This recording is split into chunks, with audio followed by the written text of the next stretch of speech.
Welcome to Mom and Mind, where we dive into all aspects of perinatal mental health and wellness related to pregnancy, birth, loss, postpartum, and new parenthood. It's so much more than postpartum depression. We raise the volume on all of these topics in the hopes that someday everyone will have the support and info that they deserve before they need it. Please note this podcast is not a replacement for treatment by a professional or professional training. Welcome to Mom and Mind. I'm your host, Dr. Kat. In continued honoring of Maternal Mental Health Awareness Month, we are touching on some of the very real and very difficult topics today. As part of that, I'll offer a sensitive topic alert as we are talking about the loss of a mother today. For those of you who know that you're not quite ready to listen to topics like the loss of a mother to postpartum mental health complications and suicide, please honor that and come back to listen at a later time when you'd like. Our guest, Stephen D'Achille, shares the story of his wife's life taken too soon because of postpartum mental illness. He shares with us all of the things that they tried to get her the help she needed but couldn't find. Also, how the loss of Alexis propelled Stephen into starting a foundation in her name to help make sure that anyone who went looking for help could find it. This topic of postpartum suicide is very important for us to understand and to know that it is a real risk to perinatal mothers. It is the second leading cause of death in the postpartum period and should be taken very seriously. Stephen takes it seriously, and as an advocate, husband, and dad, he is the president and founder of the Alexis Joy D'Achille Foundation for Postpartum Depression. He's a man advocating for maternal mental health issues because he realizes that women's health is a family health issue. And he also sees that the father and partner's mental health is often overlooked. His passion is creating access to care for families who are struggling, and I'm sure you will hear that in our conversation today. I've been able to get to know Stephen as we both are on the board of Postpartum Support International. And if you know him and know his story, you know how passionate he is about this cause and making sure that the loss of Alexis teaches all of us so that we know to not take postpartum mental health issues lightly. So let's meet Stephen. Welcome, Stephen. Thank you so much for being with us today. Thanks for having me. I know you, and from serving on the PSI board together, it's been an honor to get to know you and your passion and the work that you do and where all of this comes from for you. So, but not everybody who's listening right now knows you. So I would love for you to start a little bit with your story, wherever you'd like to start. All right. Well, my name's Stephen D'Achille. I'm the president and founder of the Alexis Joy D'Achille Foundation for Postpartum Depression. And I guess the foundation came about when my daughter and I, or my wife and I, had our first child, a daughter named Adriana Joy. And unfortunately, my wife did not survive her battle with postpartum depression. And kind of like everything in life, you don't realize there's a need for something until you go to find it and it doesn't exist. Right. And in our case, my wife, basically, she had a traumatic birth. It was a code blue birth. Adriana, we had no doctor in the room. It was a nurse and myself. And she was told she had two more hours before the baby was coming, and was told that she could either, start pushing now and waste her energy and she wouldn't have it 2 hours from now when the baby was coming because it was her first child, or she could save her energy and have it when she needed to start pushing 2 hours from them. About 12 minutes later, here comes Adriana, but her umbilical cord was wrapped a couple times around her neck and she had no slack to come out. So it was this crazy, scary time. And I'm screaming, the nurse is screaming. My wife was just like paralyzed with fear. And we're screaming for someone to come in and cut the umbilical cord. Finally, another nurse comes in. And at that time, code blue delivery is either mom or baby's life is at risk. Right. And in our case, it was our daughter's. And I remember as soon as Adriana cried, it was like the biggest relief in the world. But we went from no doctors to dozens of doctors in the room, or at least what felt like dozens. Yeah. And everyone was around the baby. No one was around my wife. Mm-hmm. And I just remember looking over at her, and it was like there was nothing behind her eyes. It was like, it was just blank. And so from there, I spent 2 nights in the hospital with her there the whole time. And she seemed to kind of have it together, although she was having trouble with the baby's name. We had named her Eliana, and then she changed her mind and wanted to name her Adriana. And it kind of started this cycle of her not being able to make decisions. And I mean, I guess ultimately we got her home. We were like every other first-time parents. We were clueless the first night. Adriana cried a lot. And by a lot, I mean she never stopped crying if she was awake. Yeah. She had trouble latching on. And all these things led Alexis to believe that, I don't even know if it was so much that she was a bad mom, so much as that she really believed that her first act of motherhood was damaging her child. Oh, that's heartbreaking. Yeah. And it wasn't her fault. A doctor wasn't in the room. It wasn't, but she just kept saying, she was convinced Adriana had some sort of neurological, like brain damage because she wasn't able to hold the baby in for 2 hours like the doctor told her. The doctor said, I have a multiple birth delivery next door, and then I have a high-risk pregnancy. You're third in line. Oh my God. And, yeah, it was awful. So she put this tremendous amount of guilt on herself for not being able to hold her in.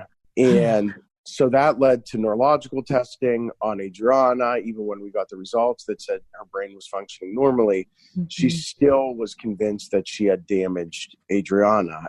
And so my mother-in-law was with us for 2 weeks, and she held it together pretty good for those 2 weeks. It's kind of hard to decipher what are first parent challenges versus what are, normal fears and anxieties that any mom has. And at that time, I thought it was kind of normal.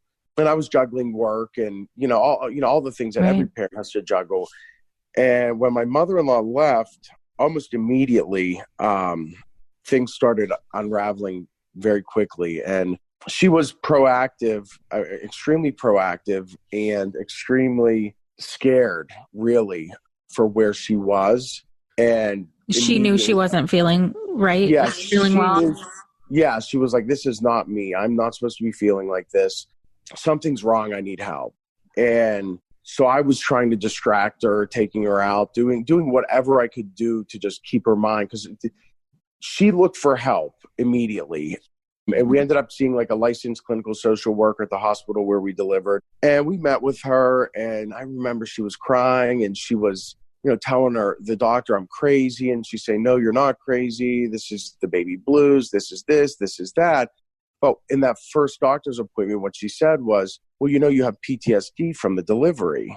And that was the first time I or my wife ever realized that you could get PTSD, having a baby. We thought it was for, service members that go to war or police officers, and it was kind of like PTSD. All right. And at that point, that was the first couple of days where she had serious anxiety, like debilitating anxiety, where when you would talk to her, she would just take both of her hands and she would just run them down her throat and chest. And she would almost back up as you were talking to her. She would like slowly just back away. Yeah. And so that doctor or not doctor, but social worker just went over basic coping mechanisms for stress, which involved counting backwards from 100 to 0 in intervals of 7, and bending over in the shower and putting the water on as hot as she could, and bending over and, holding her ankles and letting the water run down her back. And then the only one that kind of helped her a little bit when she would be really bad with her anxiety was, holding ice cubes in her hands or running her hands under cold water. But all of them seemed really ridiculous options. Like, it's like, this is all we can do right now. And so from there, I know we left that appointment, and it was her very first appointment, and she was like, that's the help they gave me. No one's going to help me. No one's going to help somebody like me. And so then came, every morning started exactly like the previous one, just worse, with her at the foot of the bed, crying her eyes out, hysterical, hyperventilating, so much anxiety, scared she was going to harm herself, didn't know how to turn the anxiety off, didn't know how to get out of her own mind. And so that led to, phone calls with crisis centers where the option was, we can send a mobile unit to the house. And then the questions came, what are the neighbors going to think? What are people going to say about me? And there was just this huge shame and stigma associated with, the options she was presented. And so it was either like mobile units at the house or go to a psych ward, of which there's 3 in Pittsburgh. One has horrible, horrible stigma attached to it. And, it was always explained that if she explained to them what she was had said on the phone that she'd be locked up for, in a quadrant with men on the floor that could be older and stronger and paranoid schizophrenics. And, they always explained it as a mild behavioral mood disorder, but she would be in a psych ward with people, the worst kind of behavioral mood disorders. And that's a scary option. And, right. And at the time, as a father, I think I was asked to make decisions that I was not qualified to make. Right. I don't think like your first hearing about any kind of thing like this, and you're having to make a decision based on knowing really not a whole lot. Knowing nothing about postpartum depression. At that point, it's the baby blues. It's you're going to get through this. It's just go home, be with friends, be with family. This is weeks in. This is going to pass. This is like week 2. Uh-huh. And we have this baby that will not eat. And I truly contribute Adriana's fussiness to, I think that the stress and anxiety my wife was under was like tainting her milk. She got an infected milk dud that was, I knew nothing about it, but it causes fevers. It's super painful, and it prevented her more from breastfeeding. And she was so stuck in her mind that if you did not breastfeed your baby, you were a bad mom. Oh, I hate hearing that. It's happened so much. So much. And it's so much pressure, from society, but even just women in general, because for so long, that's all you hear. They truly believe it, to the point where she was so ashamed and so embarrassed she couldn't even give a bottle of formula to her daughter in the privacy and safety of our own home. Oh gosh. Right. Nobody would ever know. So Adriana wasn't getting a lot of food. No. And they had her on, medication for acid, and I forget what it was called. I'm going, the baby's 2 weeks old. What do you mean she's going on prescription meds for like acid reflux and stuff? This is crazy. Right. And so it just seemed like everything that mothers are supposed to take on to naturally, she struggled with. And she just beat herself up over it so bad. And so started with the PTSD, went into the depression, crazy amounts of crying, insomnia, decision making was impossible. Right. It was absolutely impossible. And she did not eat. I mean, when she passed, Adriana was 5.5 weeks old, and she was 10 pounds under her pre-pregnancy weight. And she was always a very thin person. Mm-hmm. So you're talking like 50 pounds in 5.5 weeks she lost. Oh, so she's not sleeping. She's not eating. Yeah, she's not eating. She would just push food around, and she would talk to me about, I'm worried about your diet. We need to eat more fruits. We need to eat more vegetables. And she kind of started blaming the food we were eating on why she wasn't eating that much, even though I come from a big Italian family. We own restaurants. We love to cook. I mean, I was cooking homemade good meals every night, but it just in her head wasn't what we were supposed to be eating. Right. So is this pretty different from how she normally was then? I mean, is this like the behavior that you're describing? Okay, right. So in general, she was a very organized, very type A, very ambitious, very together person. She was the person that everyone that knew her went to for advice, because she was always so level. She never had any kind of, history with mental illness, but she did like to know what's going to be for dinner. What time are we going to eat dinner? She was very structured. Mm-hmm. She had, she wouldn't put reminders in her phone because she would tell me that's irresponsible. So she had her planner. Everything had to be written down because you remember it better if it's written down. And that's how she operated. I'm the kind of person, I have all my bills on auto pay, so I don't miss anything. She would be like, no, you have to call and go through it and make sure there's no charges that aren't due. She was very organized and together. She wouldn't go to, the house was always spotless. She would never go to bed if there was a dish in the sink or there was, laundry in the washing machine. And I'm polar opposite of that. I let everything roll. Right. But she always managed everything so well. She never had a problem with it until Adriana came. And so I think, some of it was obviously the delivery, and I think the PTSD and the anxiety and all that, coupled with everybody, when they have a first child, things are not orderly. You don't sleep Right. when you're supposed to. Everything's a mess, and it was a lot for her. It's like a total upheaval, right? Yeah, total upheaval. And so she really struggled, and it just really became a situation where she knew she needed to be on medicine. She needed to do something. And that started this OBGYN/psych doctor silos in healthcare, where neither one wants to see you because there's too much there's too much liability. So they, I believe, understand how serious this is more than the general population does. And when she would call the OB was like, well, this is really a psychiatric issue. You need to call a psychiatrist and get on meds. And then when we would call, if we could even get a hold of a psychiatrist, it was like, well, really, the first line of defense is the OB. It's because of the baby. You need to see your OB. And so we were able to get a psych appointment, but it was for more than 2 months down the road. Oh my gosh. And you're like in crisis right now. You can't wait 2 months. Yeah, this was, imagine myself, my whole family, our good friends, my godmother, cousins. This was around the clock care, never leaving her alone. And we had a dog. I still have my dog, Lucy, but Lucy was like her everything before we had Adriana, and they were so close. And it was like, she wouldn't go anywhere without the dog. And so it was like, we had to find people to watch her and the dog around the clock. You could never leave her alone. And so ultimately, the same thing that happens everywhere was the only appointment we could get was with the OB. She had filled out screening stuff at the pediatrician's office, which I didn't learn until after she had already passed. Her answers were horrifying, what she wrote on those screening tools. And because of HIPAA, the pediatrician was not even allowed to call me, and she's a family friend. It wasn't until the funeral when I saw her and she's crying saying, I wanted to tell you. But here's a pediatrician's office that has no resources for women like my wife that go in. Right.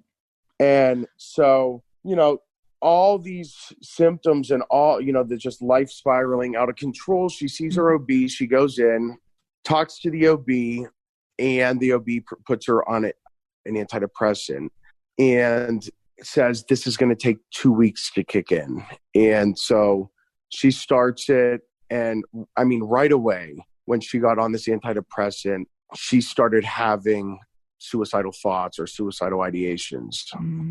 She was scared to death of these antidepressants. And me as the husband, I'm going, no, the doctor said you need to take it, you need to stick with it. And she's going, I'm telling you, I had anxiety, I was depressed, I had all these problems, but I did not have scary thoughts. Oh, gosh. And so we scheduled a follow-up appointment when the thoughts got really serious. She went back to her OB and said, listen, something's wrong. I don't think I should be on these. And she said, no, they take 2 weeks to kick in. It's because they haven't kicked in. And she doubled the dose. Okay. And so she came home. We had a discussion. And she said, they want to double my dose. And I said, well, then that's what you have to do because they're the doctors. And I have no family history of mental health issues. No one in my family's ever been on anything. I had no idea how scary and dangerous some of these drugs can be. And so I always urge everyone that has a loved one going on them, make sure they're being screened properly for family history, because there are certain antidepressants that if another family member, say, has been diagnosed with bipolar, that you absolutely should not take. Right. And in this case, she has family members that had been diagnosed with bipolar before, and she should never have been prescribed what she was prescribed. Right. And so she herself didn't have any symptoms of a bipolar disorder, but prior, but there were family members who did. And since she wasn't being seen by a specialist like a psychiatrist, they weren't doing a full screening. Right. Now she had told them about these other family members, but it was, it was crazy. It was like, we were always told there was 3 psych units, emergency room psych units that we could go to. We ultimately went to 7 different facilities that offered some sort of psychiatric help, but everywhere we went, nobody listened to her.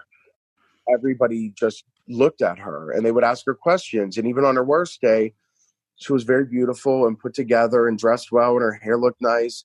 And she was very well spoken. And actually, everyone used to tell her, you should have been a news anchor. You speak so well. You're like, she was just very succinct and very I don't know what the word I'm looking for is, but she was, so it was like, it wasn't, she was just always being judged for one reason or another. And she grew up very religious. Her father was a minister and she had an MBA and so it was they were always finding reasons, the doctors, why she was going to be okay.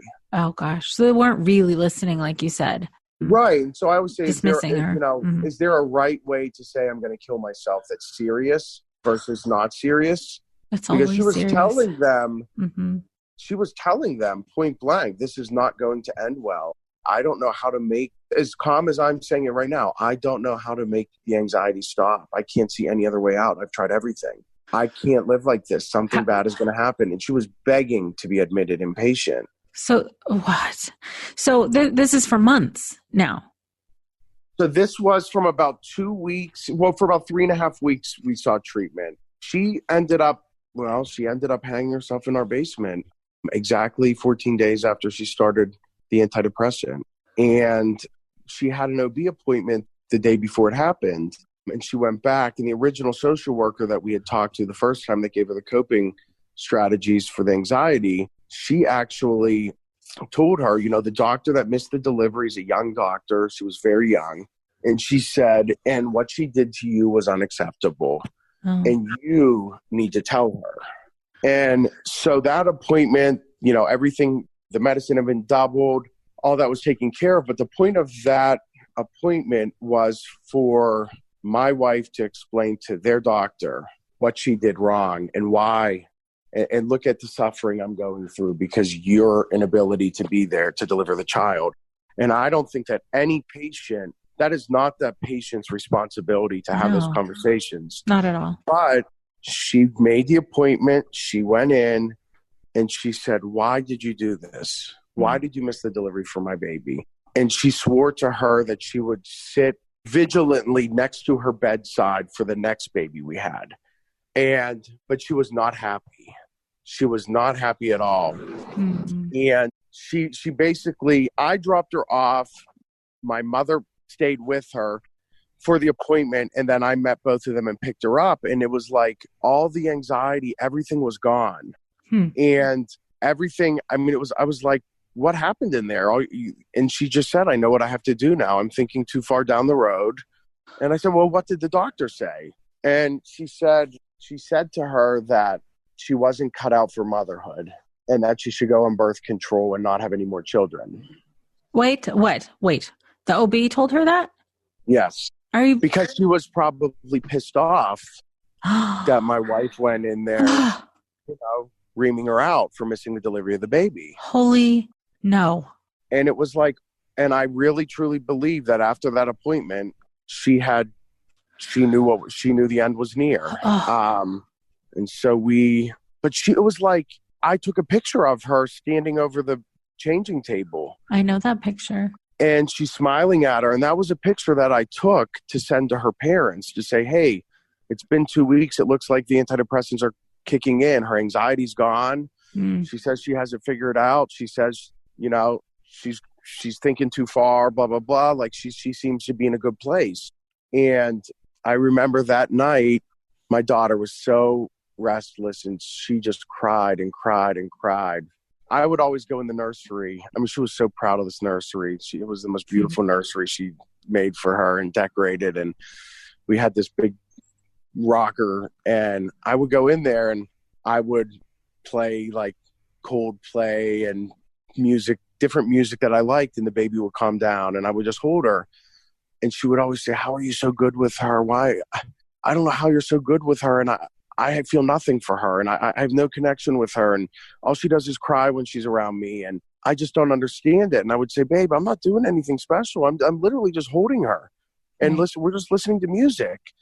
But every time you would put Adriana back down, she would start screaming again. So it was like 3 or 4 o'clock in the morning, and I was trying. Her big thing was, you think I'm crazy. You're going to leave me. I don't deserve you. I'm going to lose you. I'm going to lose the baby. And the more my parents and loved ones would watch her, she would say, I'm on like suicide watch. Everyone thinks I'm crazy. I'm going to be labeled a crazy person for the rest of my life. Like no one's ever going to look at me the same. And so even at home, I would say like, lay down. I'll take care of the baby. And I would try to give her privacy, in the bedroom. I would, I was instructed by an emergency room psychiatrist we were in a glass room that locked from the outside with a psych doctor and a social worker in there. And this was on our wedding anniversary, October 3rd. And I remember I came home I'm kind of digressing and going a bunch of directions, but I come home with flowers and jewelry for her for our anniversary. And she just started crying, saying, I don't deserve this. And she was suffering. Yeah. And she ended up, she was crying her eyes out because she wanted to be the perfect wife, and she wanted to put a nice dress on, and she wanted to put her heels on and go downtown and, and have a nice dinner because she thought that's what she had to do to be a good wife. And she just said, babe, I can't put heels on tonight. I can't put a dress on. And I'm like, you're fine. And so I said, you know what? We're going to the city no matter what tonight. I said, she had these little pair of gold flat shoes that she always wore and her little trench coat, and she put it on. And I said, we're going to go to the city, but we're going to go to the ER. And we drove down and we were in the car, and it was like, I think for me, it was the first time she said, babe, I think I know what we have to do. And I said, what's that? And she said, I think we should just give Adriana up for adoption. Oh. And I said, what? And she said, yeah, we had the perfect life. Oh. Everything was perfect before we had this baby. We could just give her to a great family. Right. They'll raise her, and we can just go back to us. We can just go back to the way life was before. And I'm going, babe, we can't just what are you saying? Right. And I think that was when I really realized how serious this problem was. Uh-huh. Right. So, and she's talking to you calmly, like it's just a good idea. Like no anxiety, because she was thinking maybe I would go along with this. Right. And so we get to the hospital, and I'm talking to the doctor. I'm talking to the social worker. They have each of us together. They have each of us alone. And this doctor comes in, it was kind of towards the end, and she's saying, I need to go back there behind the one glass wall. And he's going, you think you're crazy. You haven't seen crazy till you've gone back there. You are not like them. And part of me believes she's not. She was just suffering from a perinatal mental. I don't think that was the right place for her. I do think that was the safe place for her. Mm-hmm. But I think moms deserve more than that. I didn't have the heart to insist that she goes back there. And so I said, Doc, what do I have to do? Like, I don't know what to do. I'm scared something bad's going to happen. And he said, listen, girls like her would never commit suicide in a sloppy way. My God. She would never, ever want anyone to not remember her looking her best. There's only two ways a woman like her commits suicide. And he said that's asphyxiating themselves in their garage with their vehicle or overdosing on pills. Oh my God. And so he instructed me to go home, take all the car keys, lock them up, and get any prescription pills out of the house. And I took Tylenol out of the house. I mean, I took everything. And sure enough, she hung herself. And it just pisses me off so bad that I was so naive and trusted these doctors with everything. I get it. And so, there's a lesson in that, though, for other dads. I don't think any doctor, there's no doctor in the world that could ever know your spouse the way you do. So right. I would always say you need to advocate for your wife or your loved one when they're not able to. Right. And if something seems wrong, do not accept their answer until you get the answer you want. And I wish I could go back and do that for her, but I can't. And so, yeah, it was just a total nightmare. I mean, you guys tried over and over and over and over to get help. 7 different hospitals and different mental health facilities in 13 days. And she literally was asking to be inpatient, and nobody would give her the help. No, they all just said, go home and be friends. Go be with friends and family. Do not. Are you kidding? You're not like them. You're not crazy. You're religious. The hell does You're that educated. mean? You seem to be financially secure. It was all reasons why she wouldn't do it. And it's ridiculous. And so to me, from my perspective, I remember I found her like a minute or two after she did it. And so I cut her down. I called 911. I did all the mouth-to-mouth and chest compressions and all that. And the paramedics showed up and they took her to one hospital close to our house. And then they life flighted her to a bigger hospital in the city. And when I got down there, one of my childhood best friends' dad's a neurologist, and he actually worked at the first hospital we were at.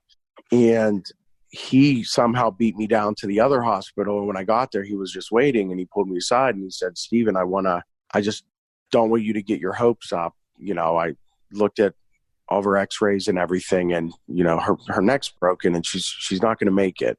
And so that was like 2.5 days in intensive care before she ended up passing. And I mean, that was torture. There's so many people from out of town, all her friends and family. She was from New Jersey and had a house in Florida. And so all their family friends from Florida and New Jersey, and there had to be 100, all her work colleagues, there had to be 100 people every day more at the hospital. Right. And I'm just looking at her, and she looked as beautiful as ever. She didn't look like she was dead or dying. Outside of all the machines hooked up to her. But I just remember looking at her being like, this is so unfair. I had this little girl that doesn't have a mom, and I'm a guy, and how the hell am I supposed to raise this daughter? And just thinking about all the people, like how many people had to drop the ball for her to be in this situation right now, to be, it is hard to tell doctors and loved ones that you're, thinking about taking your own life, right? Holding your 5-week-old baby. Right. And to muster the courage up to do that, and to every single time be told, "You're fine, just go home. You'll be fine." How disheartening. It's no wonder we have this maternal mortality rate that's the highest of any developed country in the world. It's because if you're strong enough and smart enough and brave enough to ask for help, it doesn't exist in most parts of the country. And she truly is, the system failed her. And absolutely. When we were in intensive care for those 2 days, my childhood priest, who I was close with, he was like the most awesome guy. He passed last year, but he came to talk to me, and he just got me away from everybody and said, I got to talk to you right now. And I said, all right. We went into this little room, and he was just, I don't know, it was like this calm that I've never felt in my entire life. And this clarity came over me. And I'm talking about, like, this was a time when I was emotionally, physically, and mentally sick. Of course. Like, I would just shake, vomit. Yeah. I couldn't even speak. No. And I went from that state to a state where I went from that state to the calmest I've ever been in my entire life, and the clearest my mind has ever worked. It was the weirdest thing. And we just talked, and I don't know, it could have been hours or it could have been 20 minutes. But when it was over, I didn't want the calm to end. And so I locked myself on the floor in the bathroom in the hospital. Mm. And I had a pen and paper, and it was just so clear that something needed to be done. And so I came up with the name of the foundation and decided that at her funeral, we would raise money to build a facility that she didn't have access to, and that it would keep mothers and babies together, because that was one of the big things. She did not want to be separated from Adriana, inpatient. Right. And it was so clear. So I wrote everything down, and we were going to have this black tie gala on the week of her birthday every single year. We were going to celebrate her life every year instead of mourning her every year on her birthday. And then we would raise proceeds to build the center that, I'm happy that it's open. It's 7,300 square feet. It's in the most amazing hospital here in Pittsburgh, in West Penn Hospital. And we have world-class staff, and we treated 3,000 moms and their babies. Already?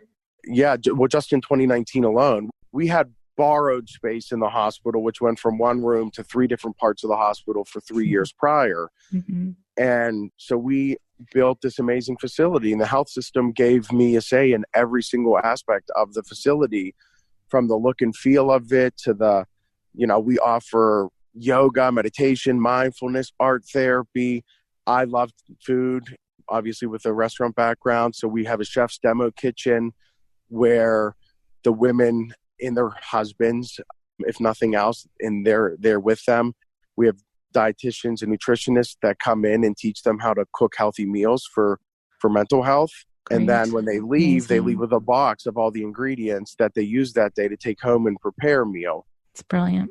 Yeah. And so they have all these, mother, baby, infant massage, and there's lactation consultants there during, all hours that they're open. And if a woman just wants to sleep, she can sleep. There's intensive, group therapy as well as one-on-one therapy. And so it's just this amazing facility. But we did the same thing out of borrowed space in the hospital for 3 years before. Mm-hmm. And the idea of the program was, how can we build a program? And I always say that where women get the care they deserve, because what we do is give women the care they deserve. Women have deserved so much more than they've been getting for so long. Right. So, we have this place. And it just, sometimes it amazes me. I sit back and I think about it, like 3,000 people in 2019. But that's 3,000 women. That's 3,000 babies. Right. That's 3,000 partners and thousands more grandparents and people that their loved one, they get their life back. And it really is a testament to the fact that this is family health, not women's health. Right. Yeah. And this whole span of time, your daughter is how old now? She's 6.5. So essentially 6.5 years ago, this horrible tragedy happened. And since then, you've been tirelessly, like nonstop, Stephen. I see how your brain works, especially when we're sitting together. And I know how hard you work. There isn't, like, I'm sure, a day that goes by or a moment that goes by that you haven't poured your heart and soul into this. And it shows. Thank you. You're a tireless advocate, and in part because it comes from such a tragedy and so much pain, like that clarity that you were describing. You knew that this needed to happen. You knew that your wife needed this, and the fact that you've built this and are continuing to build. This isn't, like, from what I understand, this is the first, and you're ready. This is the first, and I there will be more this year. I can say that. There will be more this year.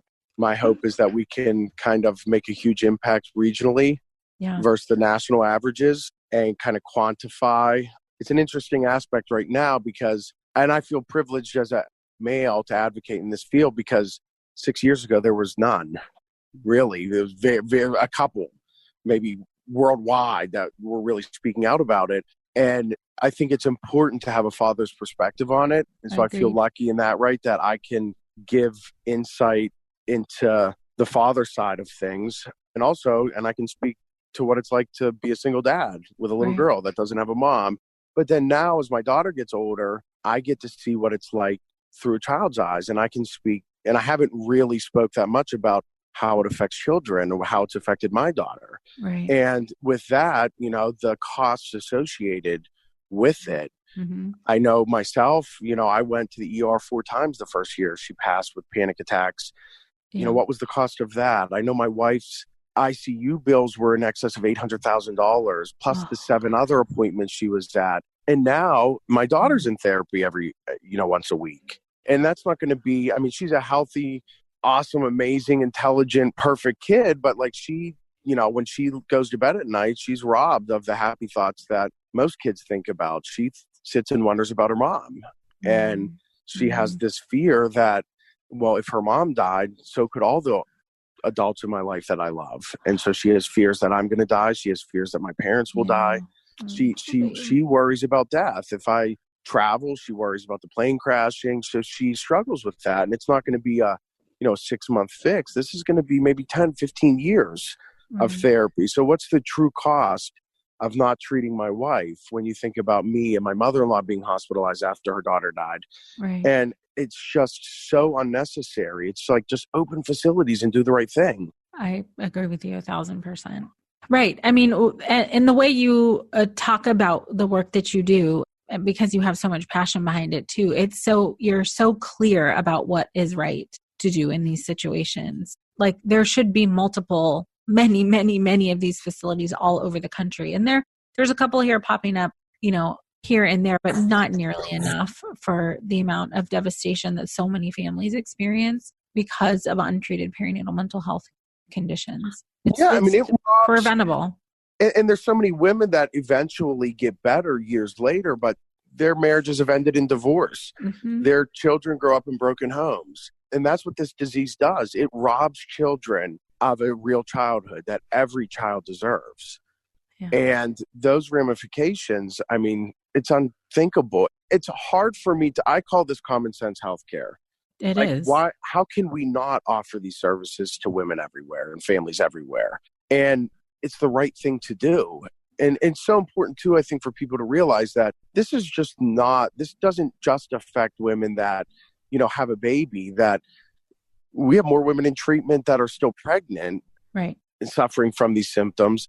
And then, but there's so many women that, are faced with horrible decisions while pregnant when they, find out something's wrong with their baby, or miscarriages, or even infertility. Mm-hmm. And I had no idea. It took me a while after my wife died and I started getting educated, in this area to realize how many women are actually affected and how many families. I mean, I think there's not a family in America that hasn't been touched by this in one way or another. Right, whether they know it or not, because it's still so secretive. Yeah. For your listeners, this is a disease that affects twice as many women every year as breast cancer. Mm-hmm. And so I always tell everybody, or the fact that we have laws in this country that prevent puppies being separated from their mom until they're 12 weeks old. Yet the only option for my wife and for humans is just separate mom from baby. We protect our animals more than we protect moms in this country. That is very real, Stephen. Yeah. Yeah. It's an outrage. It's an outrage. You know what I mean? Imagine a world where you get diagnosed with breast cancer and they respond to breast cancer the same way they respond to maternal mental health issues. And they say, you got this diagnosis, you have breast cancer. Unfortunately, we don't offer services for this. Right. So just go home and be with friends and family and it's going to work its way out.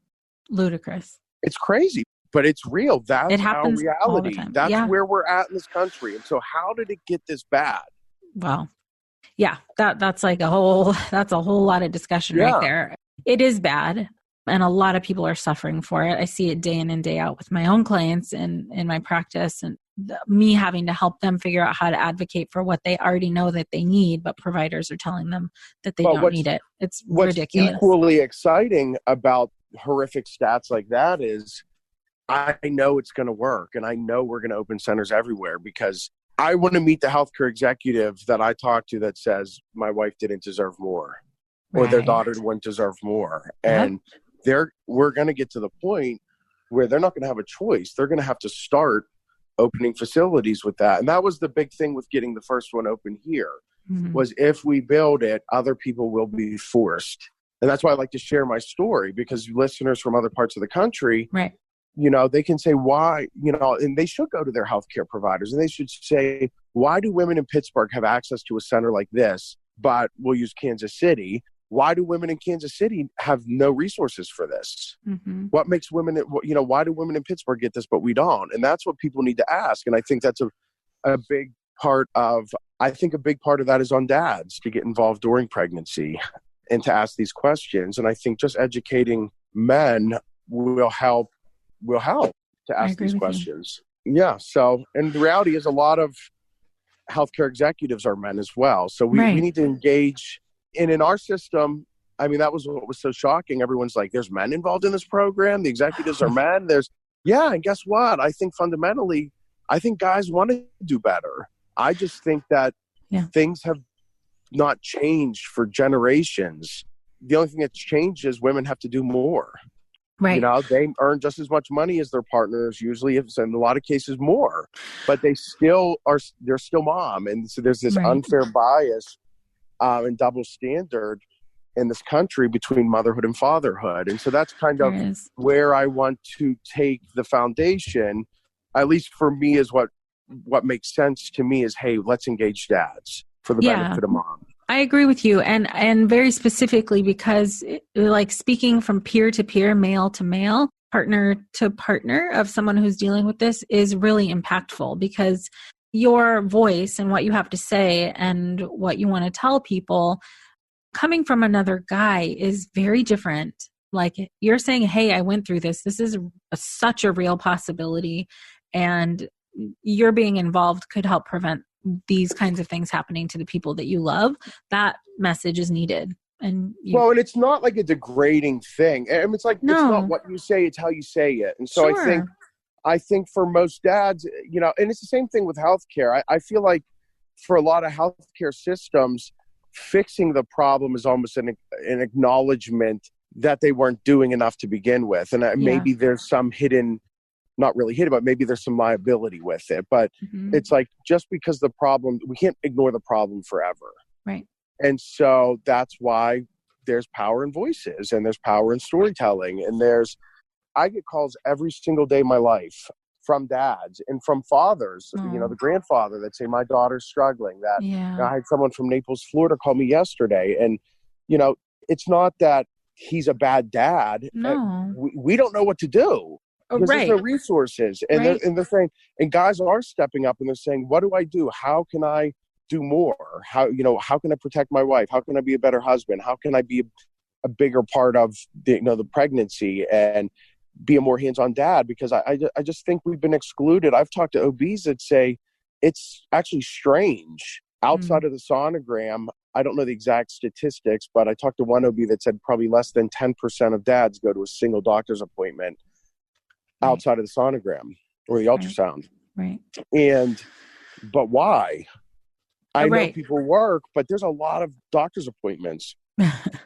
Yeah. I mean, I think, you're talking about a cultural shift. And to your very point that, I mean, we are in a stage of parenthood and fatherhood that there might not have been an example of how to do this a different way. And so you and people like you who are getting involved are creating the way of how to do this. Right. So one of the really common sense things with our program is there's a couple things I like to brag on our program about, so when you tour, everybody tours labor and delivery before they actually give birth in their labor and delivery part of their hospital. And so with our facility, you see labor and delivery, and then you also see our facility. Mm-hmm. So if mom's struggling, when you get home, and we show video of Alexis's story to every mother that gives birth in our health system, it tells Alexis's story. And so they're familiar with the facility, they're familiar with the story, and guess what? It works. Right. They know there's a safe place. And dad watches it with mom before they leave the hospital. So they're right away more educated. When we built the program, it was so fresh because we started, we went to work immediately. We had our first gala 6 months after she passed on her birthday. We raised six-figure money that very first gala, which kind of gave us some money to keep moving forward. But it was always, we built the facility with the perspective of what are the barriers to care? Mm-hmm. What prevented us from getting the help she needed? And that led to, a lot of other problems with insight from other people that maybe we didn't necessarily face, but transportation to and from. And so we were able to get deals where women can get free transportation to and from their homes to the facility and back. So that gets rid of that barrier. We offer childcare, not just for the baby mom just had that's in the facility, but all of the children in the family.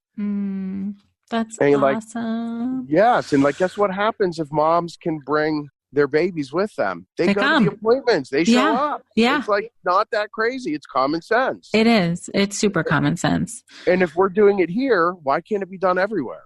Well, I think you're on the way. And obviously, you need to partner with systems in order for this to happen everywhere. Systems that are already in place who I agree with you want to do something better, but don't know how to do it. Or, are in the planning stages of some kind. There's a groundswell, and you are a big part of that. Your foundation and the work that you're doing and involving fathers, what you're doing is so vital and so important. And it is really changing the face across the United States, hopefully soon, of how perinatal care happens. It's absolutely necessary. It's got to be the new standard of care. It has to be. Yes. And I'm a firm believer that every hospital that has a labor and delivery should have to offer facilities like we offer here in Pittsburgh. Yes. Did everybody hear that out there?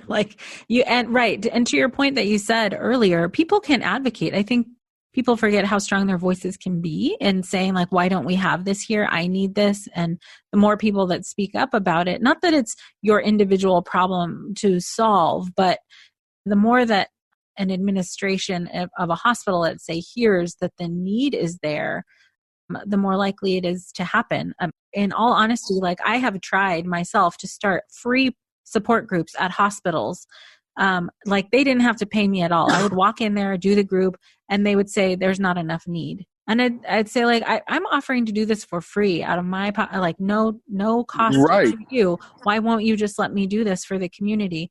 No, we don't see that there's a need. Or no, you're going to try and like, I don't know. Well, right. And so like, and my response to that is, okay, this is, like, it's undeniable. This is the number one complication during pregnancy and up to a year after childbirth. Right. So like, is it necessary to treat moms with gestational diabetes? Absolutely it is. Yes. And they get to see the doctor every week.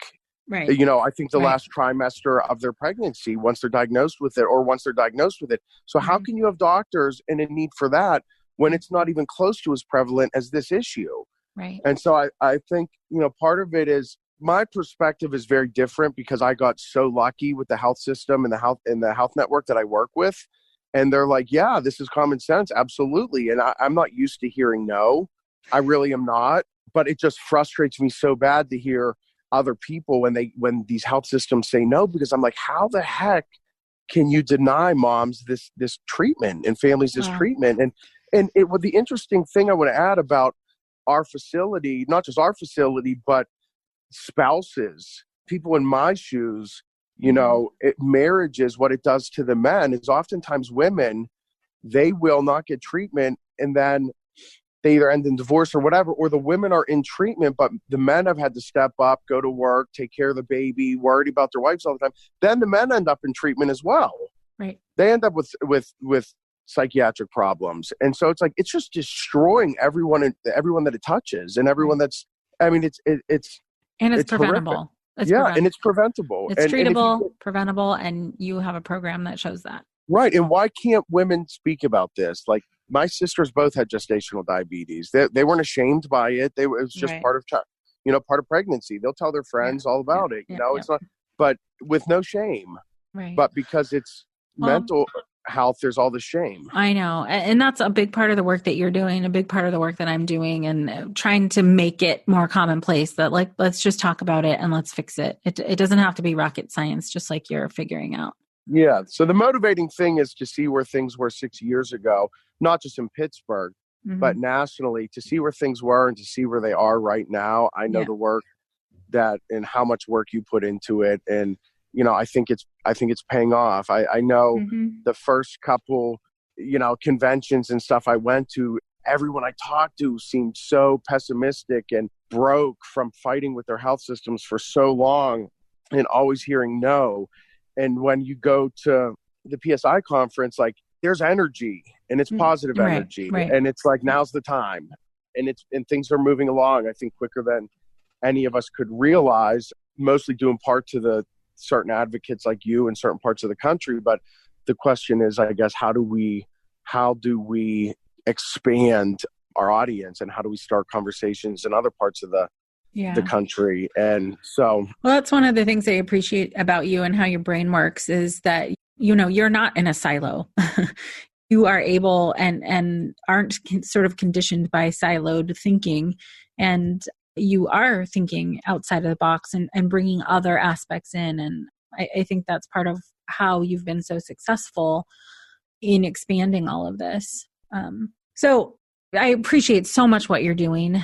And there's still so much that we could talk about the work that you do. But if you can leave us with some additional hope, some things that you're... for me, for my daughter, and for all the people that loved Alexis, I guess it's too late. But it's not for my daughter. It's not for yours. It's not for the next generation. And I believe with every fiber of my being, I'm confident when my daughter has a baby and she's predisposed to this because of her mother. But I know I'm not going to stop until I know she's safe when it's her time to have babies, and the care will be there for her. And I think we all have a great opportunity to make a huge impact, to create, I think, the biggest change in healthcare. How do you make a splash in healthcare in 2020? This is it. Right.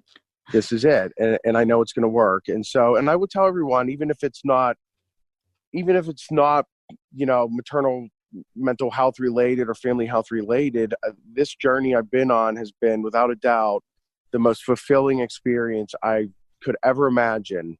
And it has brought so many amazing people and friends into my life. And so I would encourage anybody, like, we all have an obligation to give back and to leave this world a little better than we found it. And I would encourage everybody to find something that they're passionate about and put some time in and do something selfless for someone else. And you would not imagine the blessings that come into your life from it. So really, it's just, this journey has taught me how to be a better person today than I was then. And I always hate the till death do us part thing with weddings, because I'm still so attached to Alexis. Yeah. She still makes me a better person every single day. She still drives to, she's made me step out of my shell and do things that I was so uncomfortable with. That I'd have bet my life on it that I would have never done any of the things I've done since she passed. And so she has made me grow so much as a person through this. So she's still feeding me every day. So that's it. The work that you're doing to honor her is nothing short of amazing and beautiful. And I just appreciate you and your heart and your passion and your drive so much. I'm glad to know you. And I'm so honored that you came on to share your story and Alexis' story here with us today. So thank you so much. Absolutely. And we got to do this again, because we're just scratching the surface. Oh, yeah. We're not done. All right. We're not done. Thank you, You're the Steven. best. Thanks, Kat. You're the best. Awesome. Take care. All right. Too. Bye. As you heard, this is a very real condition that needs a lot more of attention from all of us. After having listened to this, certainly if you feel like you are concerned for yourself or someone you love, please know that services are available. If you're in the Pittsburgh area, you can find the Alexis Joy Center by going to alexisjoyfoundation.org. You can connect with the foundation on Facebook at Alexis Joy D'Achille and on Instagram at AJD Foundation. Also available internationally is Postpartum Support International at postpartum.net. There are a wealth of resources on the website and also a helpline that you can call into and get connected to support in your local area. In this day and age, there's no reason that a mom should be left without the treatment that she needs and deserves. And by all of us putting in our part and sharing this information and sharing the resources, we can continue to make sure that we don't lose another mom. If this is your first time joining us on the Mom and Mind podcast, please do subscribe so you can get every episode downloaded directly to you as soon as it's dropped. And share the podcast with at least one person who you know who could benefit from this information. Thank you for joining us today. Until next time. Thank you so much for joining us today. Please share this podcast. Together we can support moms and families so that no one has to deal with this alone. Come connect with us at momandmind.com.